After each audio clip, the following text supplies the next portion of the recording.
My parents humiliated me at their party despite years of me caring for them.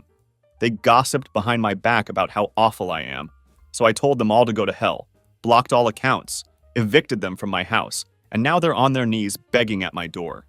Hey Reddit, my name is Tyler, and this whole mess started when I was 20 years old and my dad died suddenly of a stroke. I'm not going to sugarcoat what happened next. Losing him absolutely sucked and left our entire family in a really tough financial spot. My dad had worked at Southern Steelworks for 32 years.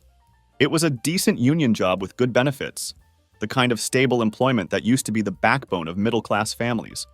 But even with insurance, the medical bills from his final weeks and the funeral costs hit us hard. The financial blow came at the worst possible time, when we were all still reeling from the emotional devastation of losing the family patriarch. Here's where the situation gets complicated, and where I probably should have seen the warning signs.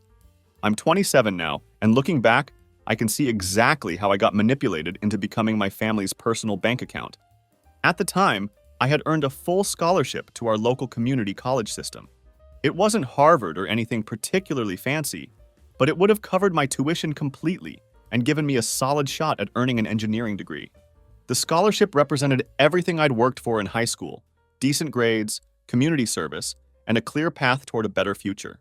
My mom, Linda, was genuinely excited about my educational prospects and really wanted me to take the scholarship. My siblings were all on their own paths and seemed to assume I would naturally follow through with college. Blake was already in his second year of nursing school, working toward his RN certification. Chloe was a junior studying graphic design at a 4-year university, with internships and career opportunities already lining up. Even Jessica, who was still a high school senior, had colleges actively recruiting her for their marketing programs. But somebody had to step up and help Mom keep the house, and the mortgage payments were absolutely brutal on her part-time boutique salary.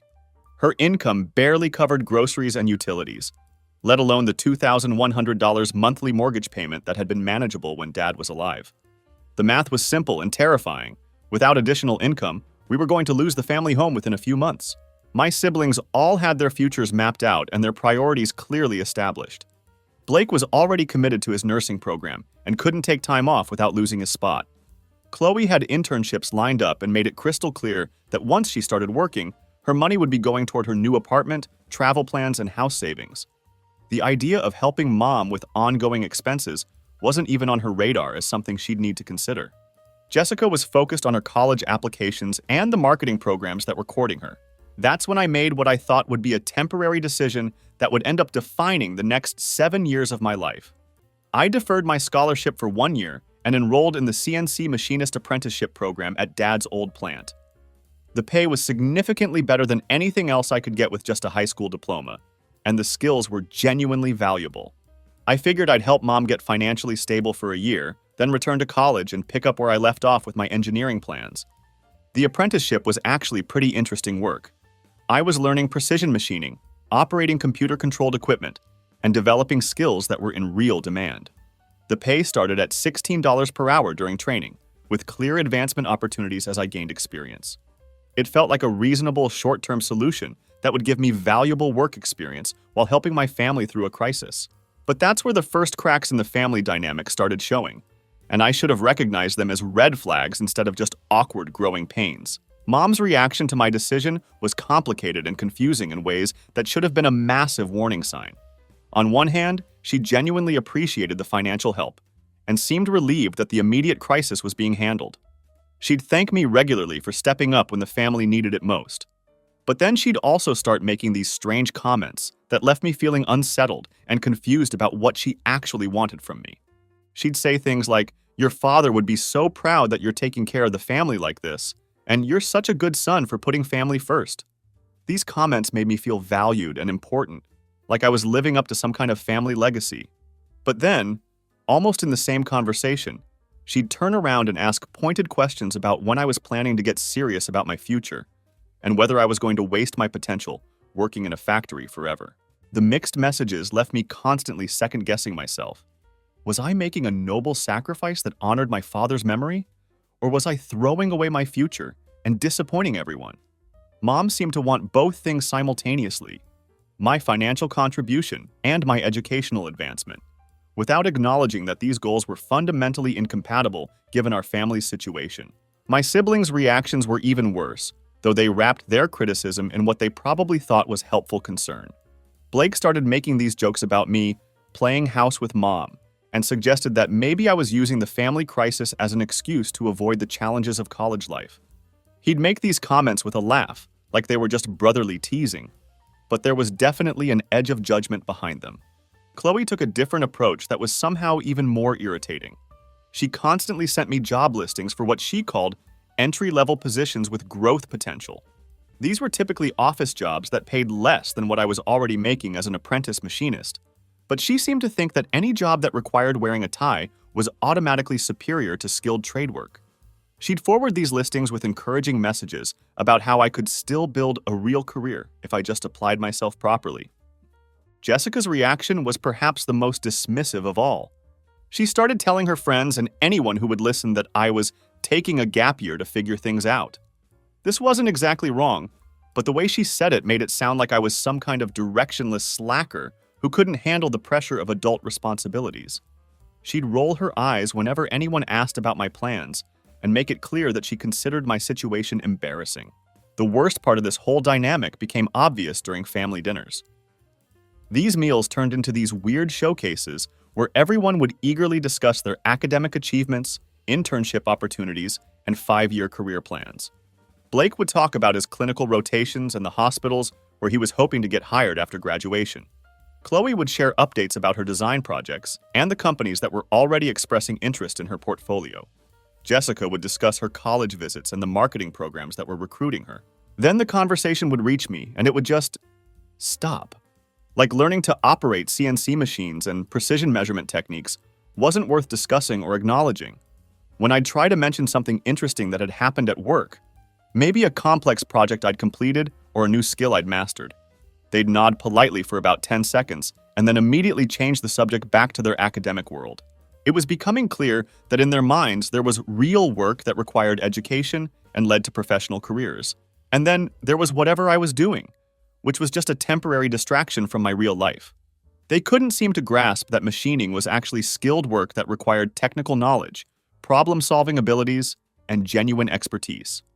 In their view, anything that didn't require a college degree was automatically less valuable and less worthy of respect.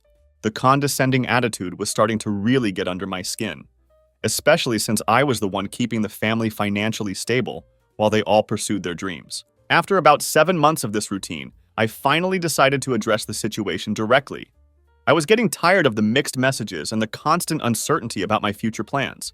I sat down with mom one evening and told her that I was thinking about applying for spring admission to start college the next semester. I'd been working steadily, we'd caught up on the most urgent bills, and I figured it was time to get back on track with my original educational goals. The moment I brought up returning to school, Mom got this immediate panicked look on her face that I'd never seen before. Her whole demeanor changed instantly from casual conversation to genuine distress. "But what about the house payments?" she asked, her voice rising with anxiety. "What about all the bills that are still coming in every month? I can't handle all of this financial pressure alone, Tyler. I'm barely keeping my head above water as it is." The panic in her voice was so genuine and intense that I felt terrible for even bringing up the idea of leaving. Here I was, thinking about my own future, while my mother was apparently drowning in financial stress that I hadn't fully appreciated. The guilt hit me immediately. What kind of son abandons his mother when she's struggling to keep the family home? Dad would have expected me to take care of things, and here I was already planning my escape route. So I stayed for another semester, telling myself it was just a temporary extension of the original plan. Then that semester turned into another one, and another one after that. Each time I brought up the possibility of starting college, Mom would have the same panicked reaction, and I'd end up postponing my plans for another few months. The cycle was becoming predictable, but somehow no less effective at keeping me trapped in the same routine. Meanwhile, my siblings were making real progress in their lives and careers. Blake was posting constantly on social media about his nursing certification prep courses and the clinical experience he was gaining at various hospitals. Chloe was getting job offers from design companies even before she graduated, with starting salaries that were genuinely impressive. Jessica was making college campus visits and getting recruited by marketing programs at schools I'd never even heard of. The contrast between their forward momentum and my stagnant situation was becoming impossible to ignore. While they were building their futures and expanding their opportunities, I was stuck in the same routine, working the same job, living in the same basement bedroom, and having the same conversations about maybe returning to school someday when the timing was better. The resentment started building on both sides, creating this toxic dynamic that poisoned every family interaction. My siblings increasingly felt like I was choosing the easy path instead of challenging myself academically and professionally. From their perspective, I was avoiding the hard work of college and career development by staying in a comfortable blue-collar job that didn't require much ambition or intellectual growth. From my perspective, they were all happy to let me sacrifice my educational and career plans as long as it didn't affect their own goals and ambitions. They could pursue their dreams with complete focus and financial support, while I was expected to put my life on hold indefinitely to keep the family stable. The unfairness of the situation was becoming more obvious and more frustrating with each passing month. 2 years into this arrangement, I finally decided to put my foot down and stop letting fear and guilt control my decisions. I told Mom definitively that I was going back to school the following fall. Period. I'd saved up enough money to cover her expenses for several months while she figured out a long-term solution. It was time for me to focus on my own future and stop postponing my life for everyone else's convenience. That's when she dropped what I now recognize as a classic guilt bomb, perfectly designed to make me feel responsible for every bad thing that might happen to the family. "I guess I'll have to sell the house then," she said, with this defeated tone that made it sound like I was personally destroying the family legacy. "I can't afford to keep up with all these payments without your help, and I don't want to be a burden on Blake when he's just starting his nursing career." The manipulation was obvious in hindsight, but at the time, it felt like a genuine crisis that only I could solve. Blake, who was sitting right there during this conversation, didn't offer to help with the house payments or suggest any alternative solutions. Neither did Chloe, who was making good money at her design job by that point and could have easily contributed to the family expenses. They just sat there silently while Mom made it crystal clear that my leaving would force her to give up the family home that had been in our family for years. So once again, I stayed. And this time, I started getting genuinely angry about the whole situation. The anger I was feeling wasn't just about being stuck in the same routine. It was about a much deeper realization of what was actually happening with the family finances. As I started paying closer attention to where my money was going, I discovered that I wasn't just helping with basic household expenses. I was essentially funding my siblings' entire lifestyles while they treated me like the family disappointment who couldn't get his life together. Here's what really started eating at me. I was paying for Blake's nursing school expenses, including his car payment and insurance, so he could focus entirely on his studies without worrying about financial stress. I was covering the monthly payments on Chloe's student loans from her graphic design degree because she was saving her salary for a house down payment. I was handling Jessica's college application fees, SAT prep courses, and campus visits, all of which were coming directly out of my weekly paycheck from the machining plant. Meanwhile, these same people were treating me like I was some kind of charity case who couldn't figure out how to build a real career. The irony was absolutely maddening. They could afford to pursue their educational goals and career ambitions precisely because I was handling their financial obligations. But somehow, I was the one who lacked ambition and direction. I wasn't going to stay silent about this hypocrisy anymore. When Blake would make his usual jokes about my job or suggest that I was avoiding the challenges of college life, I'd point out that I was contributing more to the family financially than he was. When Chloe would send me those condescending job listings for entry-level office positions, I'd send them right back with notes about how they paid significantly less than what I was already making as a skilled tradesman. When Mom would sigh about the sacrifices she was making for the family, I'd remind her that other people in the family could make sacrifices too, instead of expecting one person to handle everything while everyone else focused on their personal goals. These conversations were getting more heated and more frequent as my frustration with the situation continued to build. This tense dynamic continued for another 3 years, with me working and paying everyone's bills while they pursued their dreams and acted like I was some kind of charity case they had to tolerate at family gatherings. The resentment was building on both sides. They felt like I was being increasingly hostile and defensive about my situation, while I felt like they were taking advantage of my financial support while simultaneously judging me for not having the same opportunities they did. I knew something was going to blow up eventually. The tension was becoming unsustainable, and everyone was getting more frustrated with the family dynamics. I just didn't expect the explosion to happen in the way it ultimately did, or for the consequences to be as severe as they turned out to be. By the time I turned 25, I'd been bankrolling my family's expenses for 5 full years. And when I say bankrolling, I mean I was covering a substantial portion of their living expenses while they built their careers. This wasn't just helping with groceries and utilities. This was a major financial commitment that was affecting every aspect of my life. I'd started keeping detailed track of these expenses because I wanted to understand exactly how much of my income was going towards supporting other people's goals. Let me break down the math for you, because the numbers were honestly shocking even to me when I calculated them properly. Mom's mortgage payment. I was covering 65% of the monthly payment, which came out to $1,350 every month. Blake's car payment and insurance, $450 per month, so he could get to his nursing classes and clinical rotations without financial stress. Chloe's student loan payments, $420 per month, because she was putting her entire salary toward her future house fund.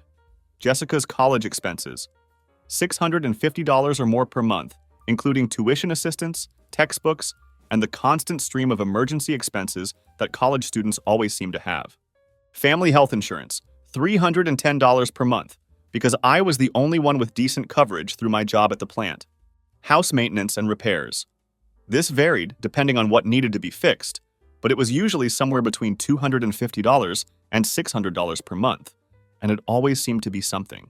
When I added it all up, I was paying out almost $3,200 every month to support my family's lifestyle and goals.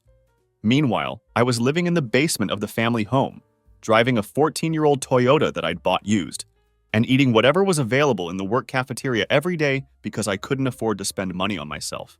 The breaking point came when Jessica made a request that was so outrageous and entitled that it finally shattered my willingness to keep enabling this whole dynamic.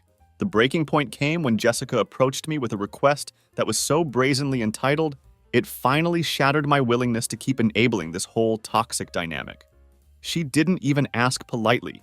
She literally told me what she expected me to do, as if my bank account was just another family resource that she had unlimited access to. "I need $850 for spring break," she announced one evening, walking into the living room where I was trying to relax after a long day at the plant. "Can you Venmo it to me by Thursday? I need to book my flight and hotel for the Cabo trip." I looked up from my phone, genuinely confused by the casual way she just demanded nearly $1,000 for a vacation. "For what exactly? Spring break? All my friends are going and I can't be the only one who doesn't go," she said, as if this explained everything. "It's going to be such an amazing trip, and I've already told everyone I'm coming with them." I stared at her for a moment, trying to process the sheer audacity of what she was asking. "You want me to pay for your vacation to Cabo?" "It's not just a vacation, Tyler," she said, rolling her eyes like I was being deliberately obtuse. "It's a networking opportunity. Lots of important connections happen during spring break trips. This could be really valuable for my future career prospects." The logic was so absurd that I almost laughed. "Jessica, you're 23 years old. Spring break in Cabo is not networking. It's partying on the beach with your college friends." She got that annoyed expression she always wore when someone questioned her reasoning or challenged her sense of entitlement. "God, Tyler, you're so negative about everything. This is important for my future, and you're just trying to hold me back because you're bitter about your own situation." "Then pay for it yourself," I said, trying to keep my voice calm. "You have a part-time job, right? Use your own money for your own vacation." "I make like $220 a week at that job," she said, as if this was somehow my problem to solve. "That barely covers my social expenses for the month." "Your social expenses?" I repeated, feeling my patience starting to wear thin. "You know, going out with friends, buying clothes, makeup, all the normal college stuff that everyone needs money for," she explained matter-of-factly. "I can't pay for a spring break trip with what's left over after covering those necessities." That's when it finally hit me with complete clarity. She thought her part-time job was for discretionary spending money, while my full-time job was for covering her actual life expenses. In her mind, I was essentially her personal ATM, responsible for funding anything that exceeded her weekly fund budget. I looked around the table at the rest of my family who had been quietly listening to this conversation. Blake was nodding along like Jessica's request was completely reasonable, and I was being stingy for questioning it. Chloe was scrolling through her phone, barely paying attention to the discussion, but clearly not objecting to Jessica's demand. Mom was doing that thing where she stayed silent during money conversations so she could later claim she never directly asked for anything. No, I said firmly. I'm not paying for your spring break trip. Jessica blinked in surprise, as if the possibility of rejection had never occurred to her. What do you mean, no? I mean, I'm not giving you $850 to go party in Cabo for a week, I said. Figure out how to pay for it yourself. But I already told everyone I was going, she protested, her voice rising with indignation. I can't back out now. It would be so embarrassing. Then, you should have figured out how to pay for it before you made commitments you couldn't afford, I replied. She immediately turned to Mom for backup, expecting family solidarity against my unreasonable refusal to fund her vacation.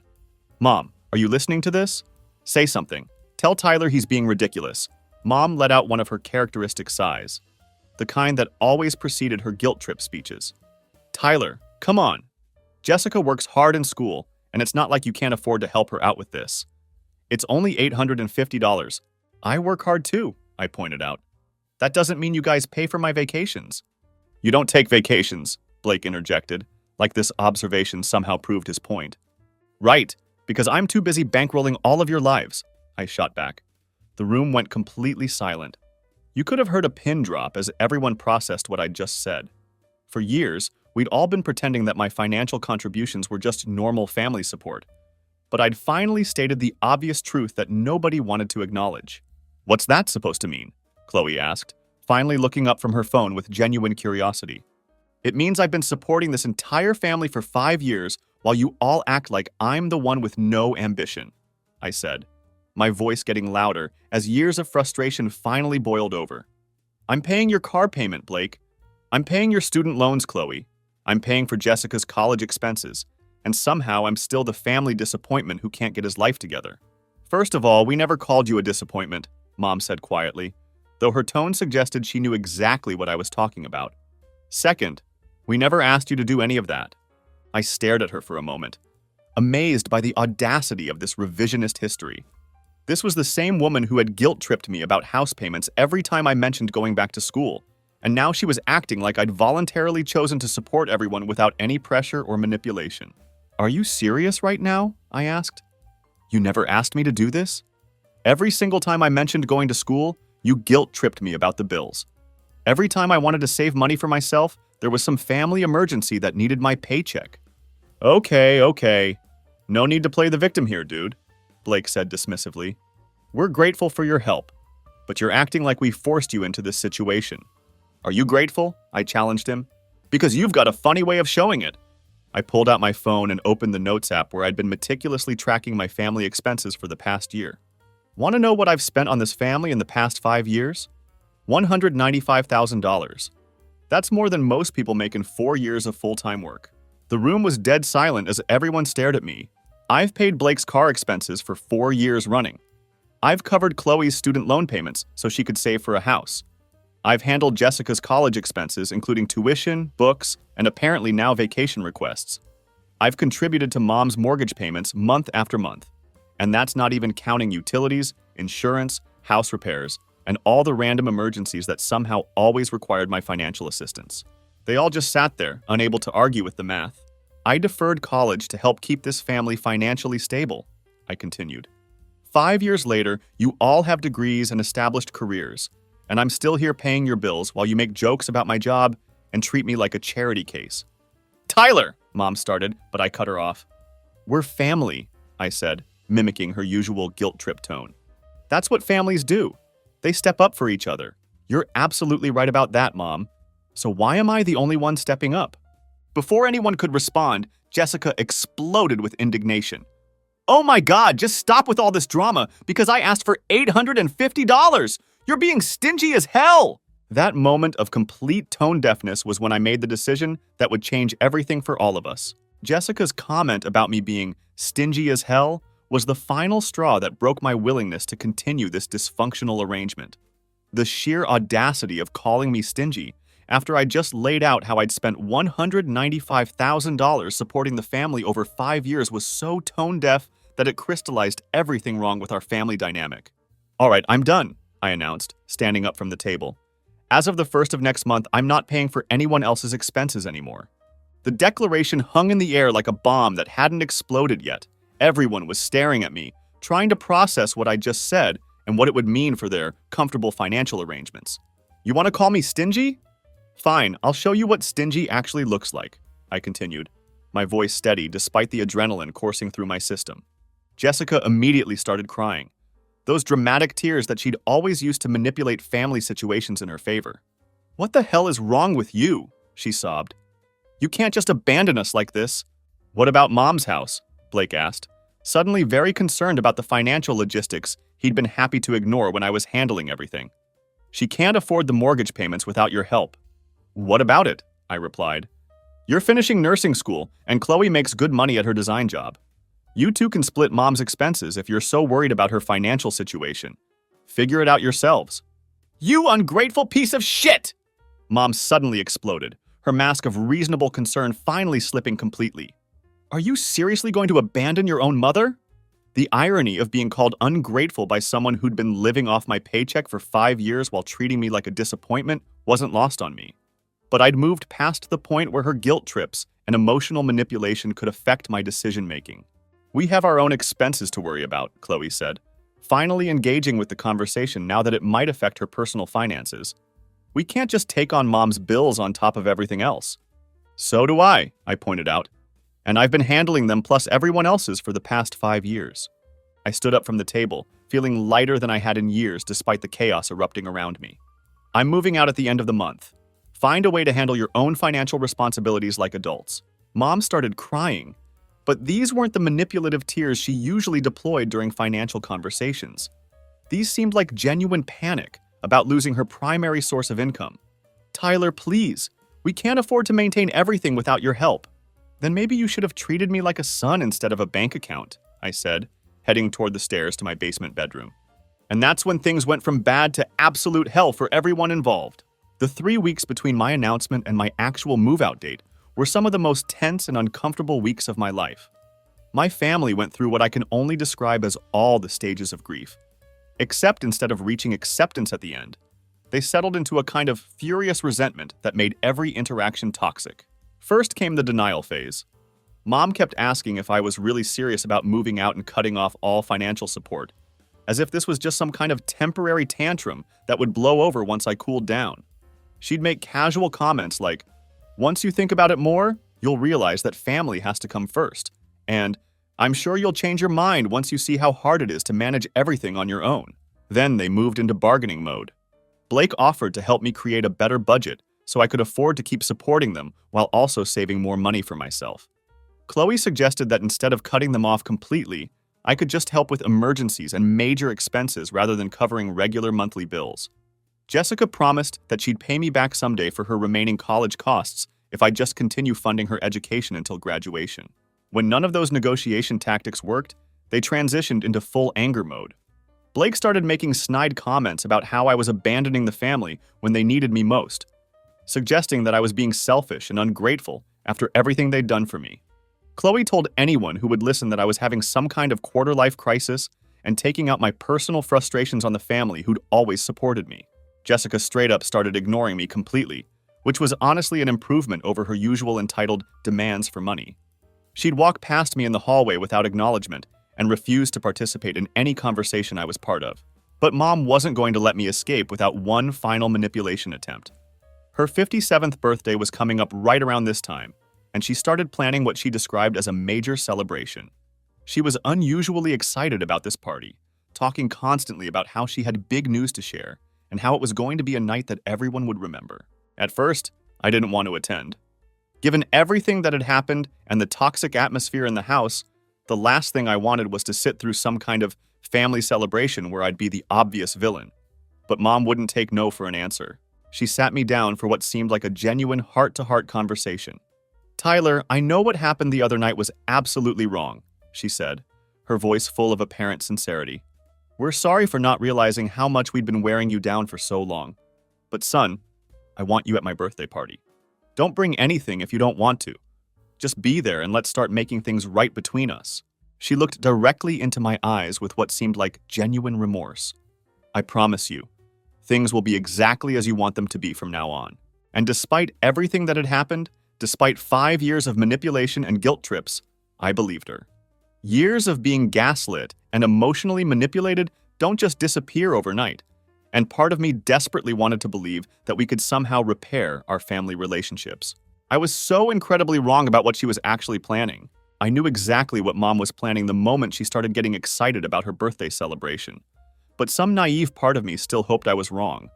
I should have trusted my instincts and stayed home that night, but years of conditioning made me show up at Pablo's cantina anyway, just as she'd requested. I didn't bring a gift, following her specific instructions to just come and be present for what she promised would be a fresh start.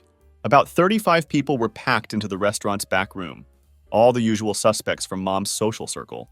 Church friends, neighbors, some of her co-workers from the department store, and the typical crowd of middle-aged suburbanites who lived for exactly this kind of social drama. I could feel the anticipation in the room, like everyone was waiting for some kind of announcement or revelation. Halfway through dinner, Mom stood up with her wine glass, and I knew the ambush was about to begin. "I want to thank everyone for coming tonight to celebrate with me," she announced, her voice carrying that fake sweetness she used when she wanted to seem reasonable and maternal in front of an audience. "I also want to make an announcement that I've been thinking about for a long time," she continued, and here it came, the public humiliation I'd been dreading. "As you all know, I've been blessed with 4 wonderful children," she said, looking directly at Blake, Chloe, and Jessica as she spoke. 3 of them have made me incredibly proud with their dedication to success and family values. The crowd was nodding along appreciatively, making those supportive sounds that people make at family gatherings when they think they're about to hear something heartwarming. I could feel every pair of eyes in the room starting to focus on me as the obvious 4th child who wasn't being included in this praise. "Blake is finishing his nursing degree and preparing for his certification exams," Mom continued, beaming with maternal pride. "Chloe was just promoted to senior designer at her firm and is doing amazing work. And Jessica just graduated magna cum laude and landed a competitive position in marketing." There was polite applause from the audience, and I could see people smiling and nodding as they absorbed this information about my accomplished siblings. Then Mom's expression shifted, and I knew we were about to get to the real purpose of this public announcement. "But tonight, I want to talk about something that's been weighing heavily on my heart," she said, her voice taking on a more serious tone. "I want to discuss the importance of accountability and tough love in parenting." The room got quieter as people sensed that the mood was shifting from celebration to something more serious. I could feel the anticipation building as everyone waited to see where this was going. Sometimes, as parents, we enable our children's poor choices by continuing to support them when they should be learning independence and responsibility, Mom continued, her voice gaining strength as she warmed to her theme. "Which is why I've made the difficult decision to stop enabling my son's lack of ambition." The room was dead silent now. I could feel every single person turning to look at me, their expressions ranging from curiosity to sympathy to judgment, depending on how well they knew our family situation. "Tyler has been living at home for 5 years, Mom announced, her voice carrying across the silent room. "He's been refusing to pursue higher education or any kind of career advancement, content to work the same trade job while his siblings have built successful professional careers." I sat there frozen, watching this woman destroy my reputation in front of half the town while presenting herself as the long-suffering mother who was finally taking tough action for my own good. "Effective immediately, I'm selling the house and downsizing to a smaller condo," she declared, like she was announcing some kind of business decision rather than making her son homeless. "It's time for Tyler to learn what real independence looks like, without the safety net that's been holding him back from reaching his potential." Mrs. Rodriguez from church raised her hand like she was in a classroom. "But Linda, what about Tyler? Where will he go?" Mom smiled that fake, sweet smile she always used when she wanted to seem reasonable and caring. "He's a grown man with a steady job," she said dismissively. "I'm sure he'll figure something out." Sometimes tough love is exactly what our children need to reach their full potential. Everyone in the room was nodding along, completely buying into her narrative about the lazy son who needed to be kicked out of the nest for his own good. These people were actually accepting her version of events without question, ready to judge me based on her carefully crafted story. I sat there for maybe 12 seconds, watching this performance and feeling the weight of 35 pairs of eyes judging me based on complete lies. Then I stood up, because there was no way I was going to make the sad, silent exit she was expecting. She actually thought I'd just slink away quietly and let her publicly humiliate me in front of everyone we knew. She was about to learn how wrong she was about that assumption. Just so everyone here understands what's actually happening tonight, I announced, my voice carrying clearly across the dead silent room. Every conversation stopped. Every fork was set down, and all 35 people turned to focus completely on what I was about to say. My mother just announced that she's making me homeless, I continued, letting that sink in for a moment. What she conveniently didn't mention is that I've been paying nearly $3,200 a month to support this family for the past 5 years. I could hear the immediate murmurs starting around the room as people began to process this information. This wasn't the story they'd been expecting to hear, and I could see confusion and surprise on faces throughout the crowd. I deferred my college scholarship to help pay my mom's mortgage after my dad died, I explained, my voice steady despite the adrenaline pumping through my system. I've been covering my brother's car payments so he could focus on nursing school. I've been handling my sister's student loan payments so she could save for a house. I've been funding my other sister's college expenses, including tuition, books, and emergency costs. The murmurs were getting louder now, and I could see people looking back and forth between me and Mom, like they were watching a tennis match. The narrative she'd carefully constructed was falling apart in real time. The trade job she's talking about dismissively? I continued, pulling out my phone to reference my expense tracking app. I'm a skilled CNC machinist who's been supporting 4 adults while they built their careers and pursued their dreams. Mom's face had gone completely white. Tyler, this isn't the time or place for this, she said, her voice tight with panic as she realized her public humiliation strategy was backfiring spectacularly.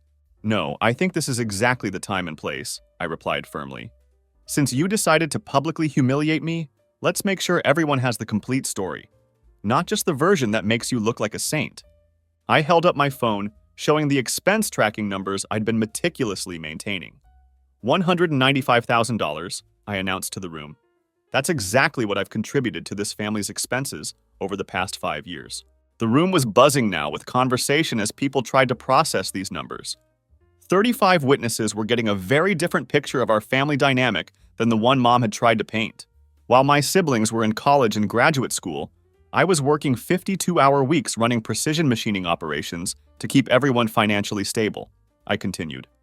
I've been the primary breadwinner, keeping this family afloat while they treated me like some kind of charity case who couldn't figure out his life. People were looking back and forth between me and my family members, clearly trying to reconcile Mom's story about the lazy son with my claims about being the family's financial backbone. 3 weeks ago, I told my family I was done being their personal ATM, I explained. I was moving out and stopping the financial support so I could finally focus on my own future. This party isn't about tough love or helping me reach my potential. I looked directly at Mom, making sure she could see the determination in my eyes. This is about revenge. This is about punishing me for setting boundaries and refusing to continue bankrolling everyone else's lifestyle. Blake tried to interrupt from his seat. Tyler, you're being way too dramatic about this, he said, but his voice lacked conviction and everyone could hear the desperation in it. I'm being honest, which is more than I can say for any of you, I shot back. You want to talk about accountability? Let's talk about it. I turned back to address the room full of witnesses. You want to know what accountability looks like? It's a 25-year-old man who's been living off his son's paycheck for 5 years while treating him like a disappointment. It's siblings who've been happy to let their brother sacrifice his education and career plans as long as it didn't interfere with their own goals. The room was completely silent now, except for the sound of Mom starting to cry. But these weren't her usual manipulative tears. These were the tears of someone whose carefully constructed public image was crumbling in front of everyone she knew.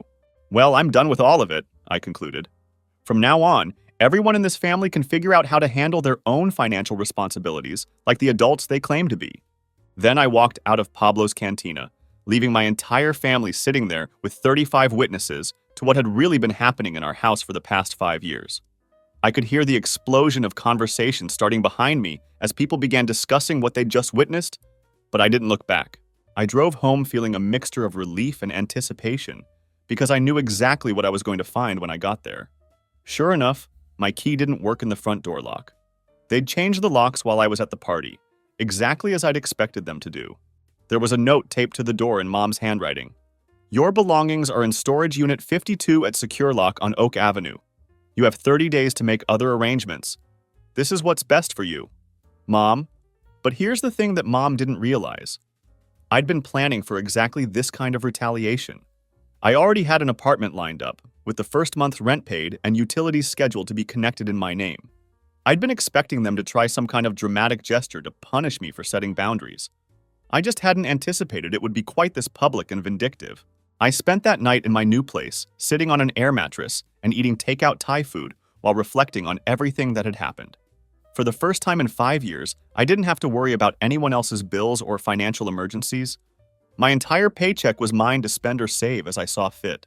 The feeling of relief was incredible, but I had no idea how much trouble my family was about to find themselves in without my financial support keeping them afloat.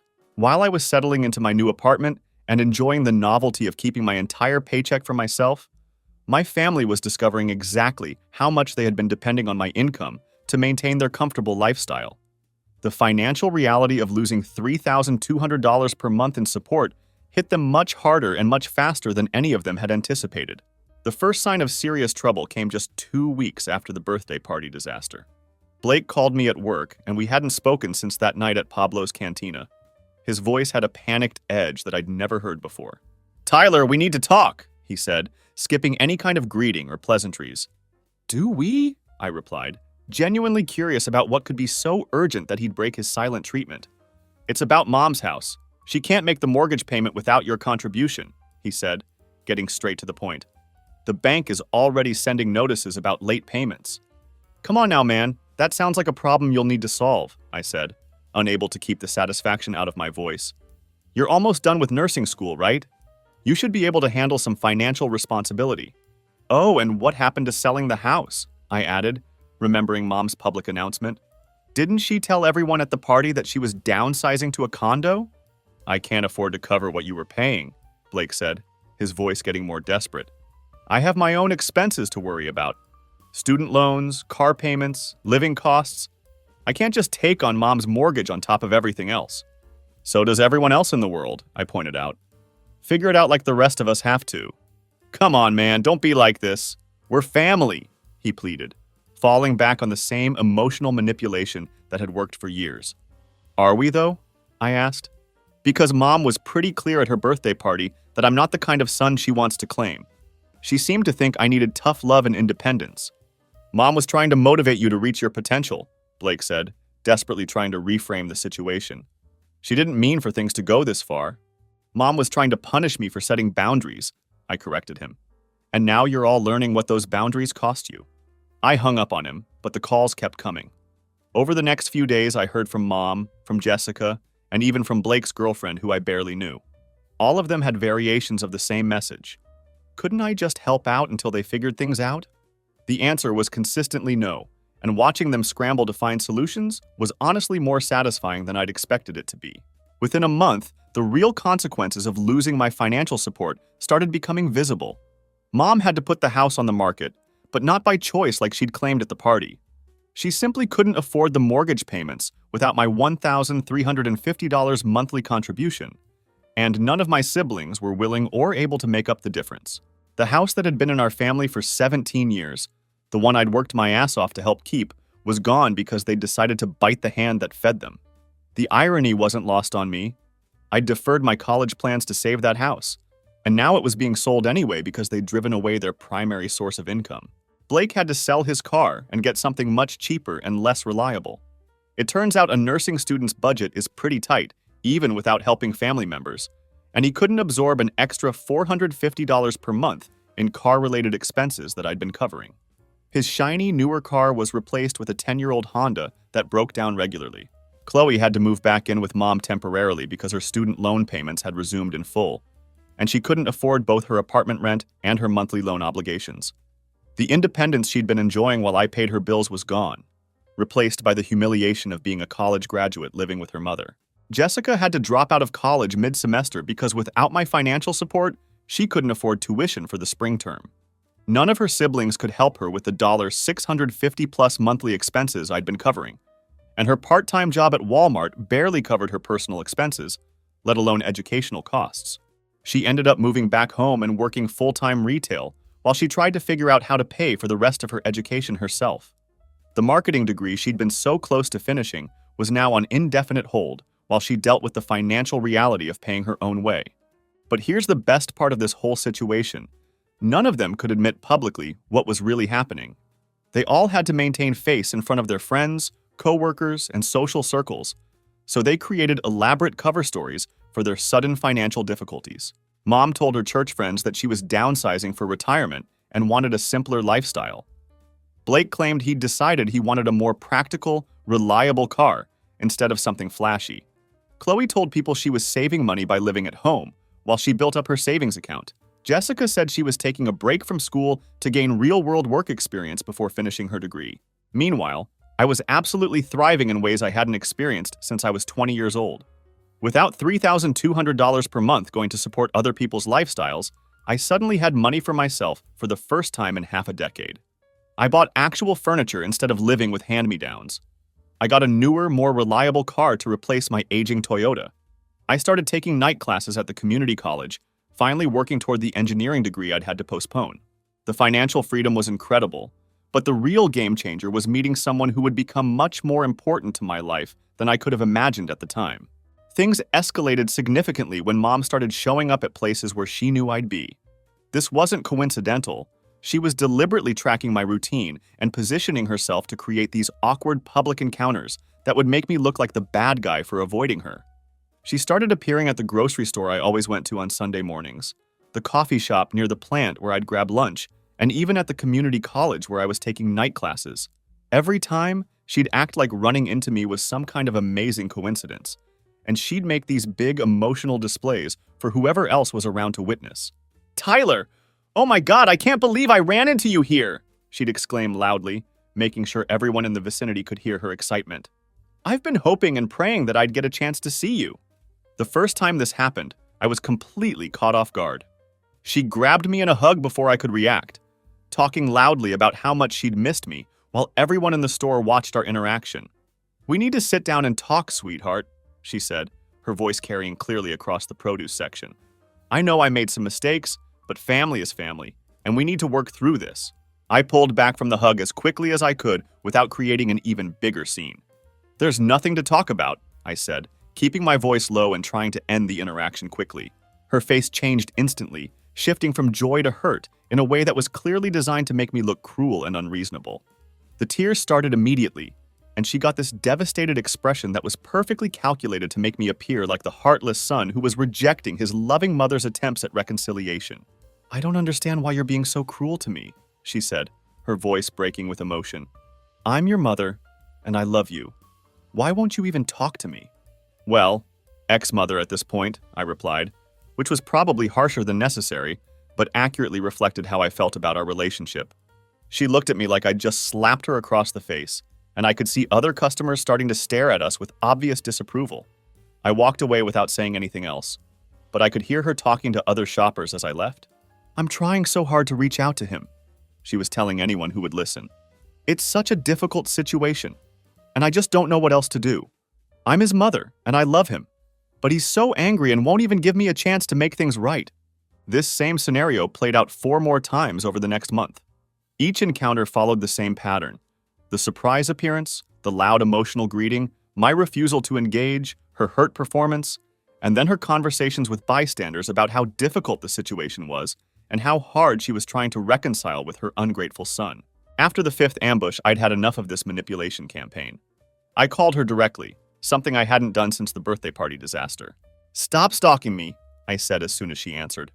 "I don't know what you mean, sweetheart," she replied, using that innocent tone that meant she was about to lie. "You don't shop at that grocery store," I pointed out. "You don't drink coffee, and you sure as hell don't take community college classes.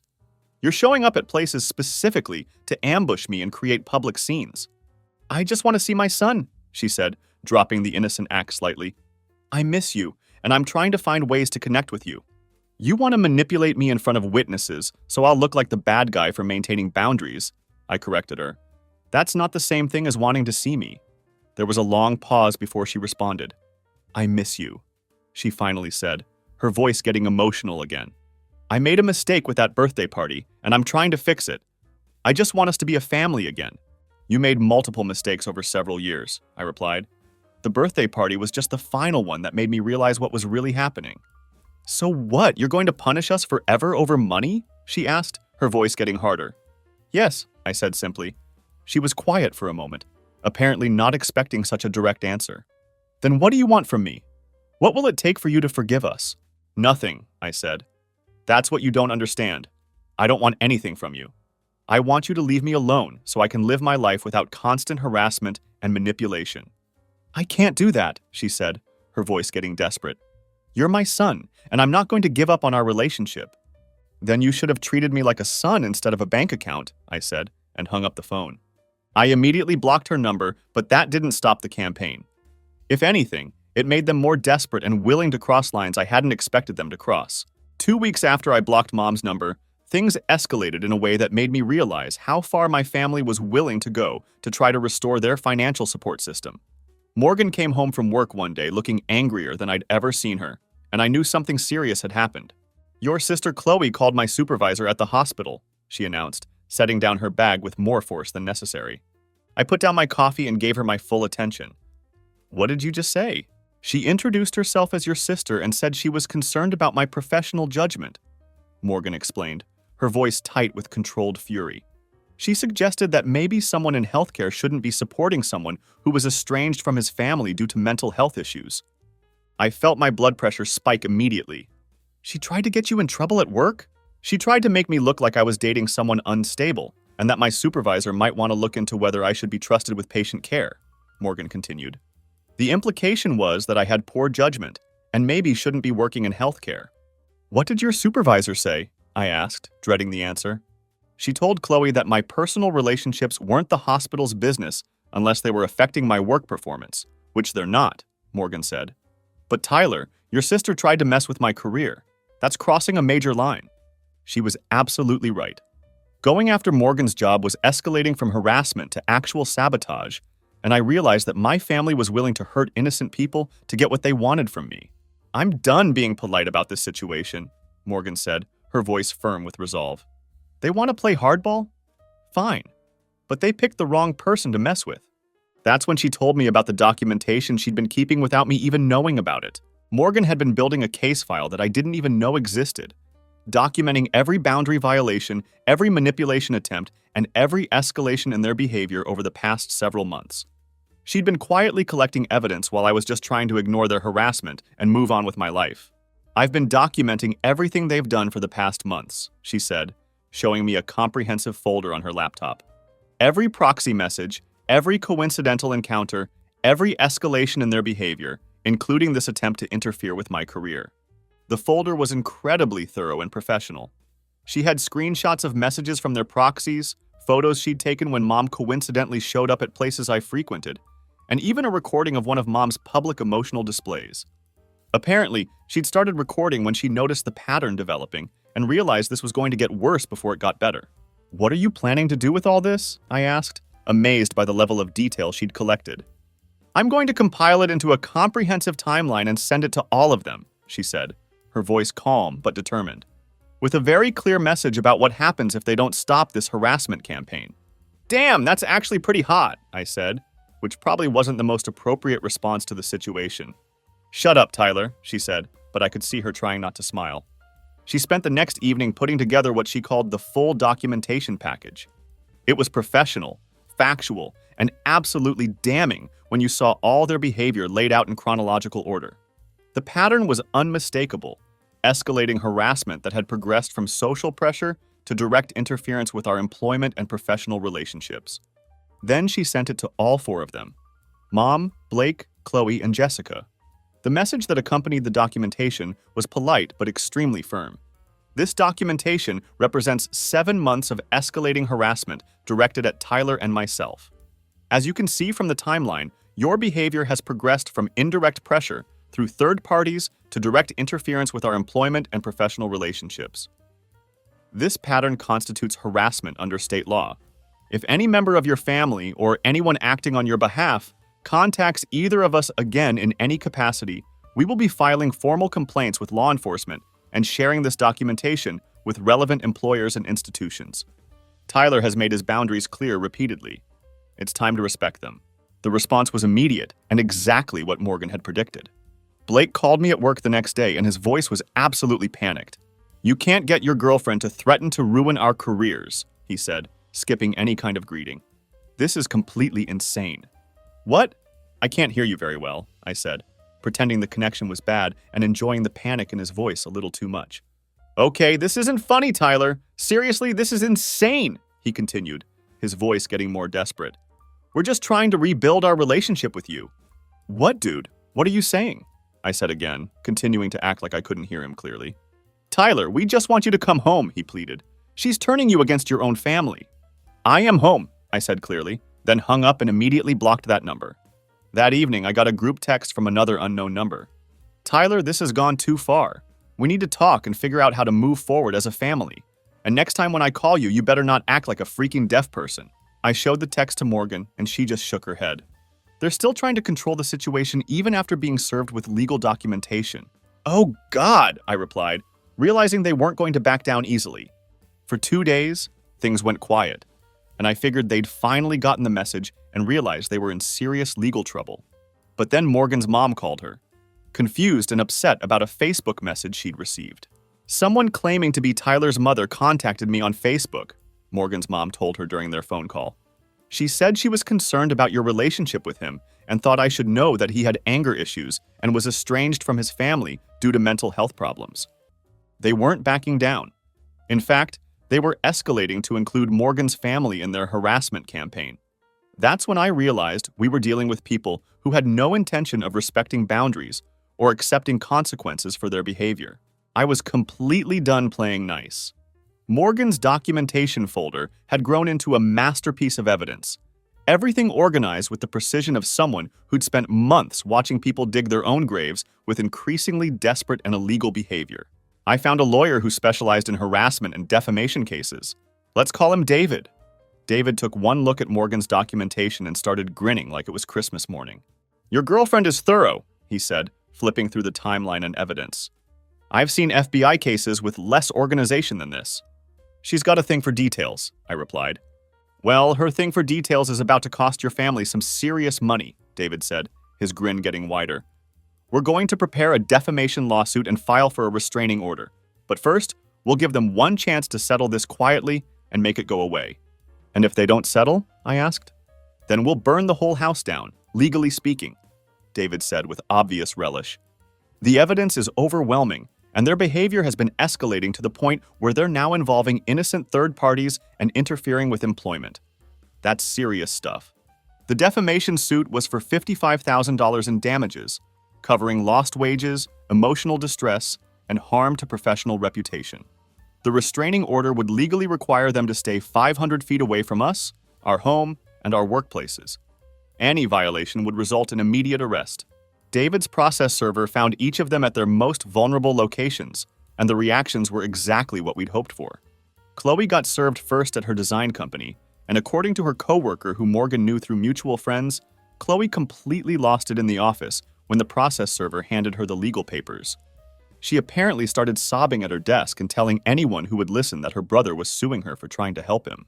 He's suing me for trying to help him understand that his girlfriend has poor judgment, she kept repeating to her bewildered coworkers.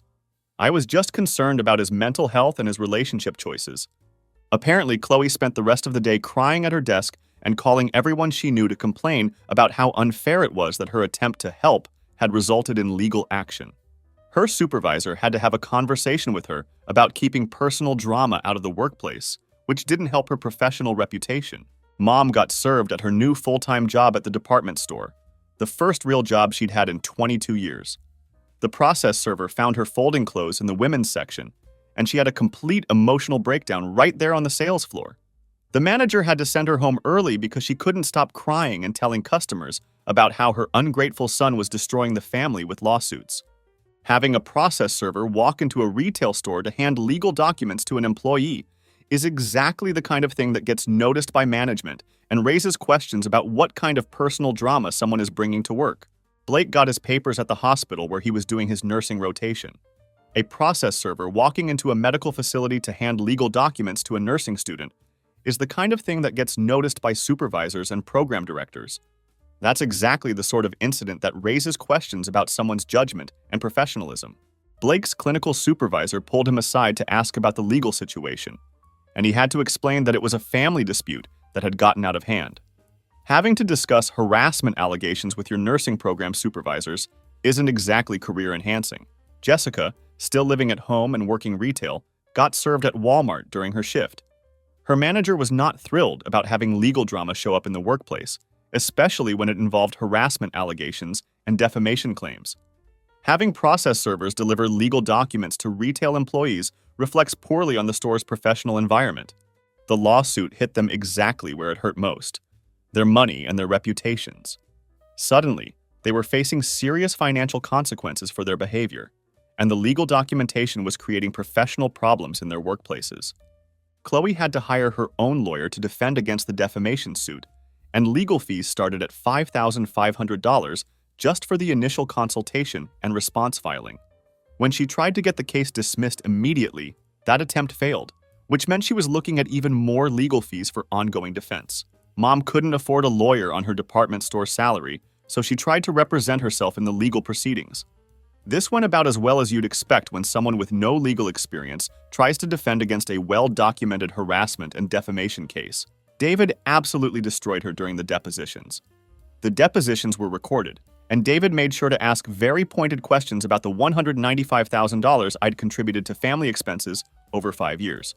Mom had to admit under oath that I'd been financially supporting the family while she was publicly claiming I was a disappointment who lacked ambition. The cognitive dissonance of admitting in legal proceedings that the son she'd publicly humiliated had actually been the family's primary financial support was incredibly damaging to her case. The restraining order was granted without any contest from them. They were now legally prohibited from coming within 500 feet of Morgan or me, our home, our workplaces, or contacting us in any way. Any violation would result in immediate arrest and additional charges. But here's where the consequences got really satisfying. The restraining order became a matter of public record, which meant it could show up in background checks and professional screenings. Blake's nursing program found out about it during a routine background check update. Having a restraining order filed against you for harassment doesn't exactly scream professional medical judgment and ethical behavior. He didn't get kicked out of the program, but it definitely didn't help his reputation or his prospects for landing a good position after graduation.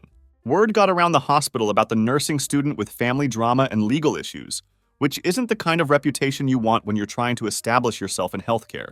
Chloe's company found out about the situation when her lawyer contacted HR to discuss the defamation case and how it might affect her employment.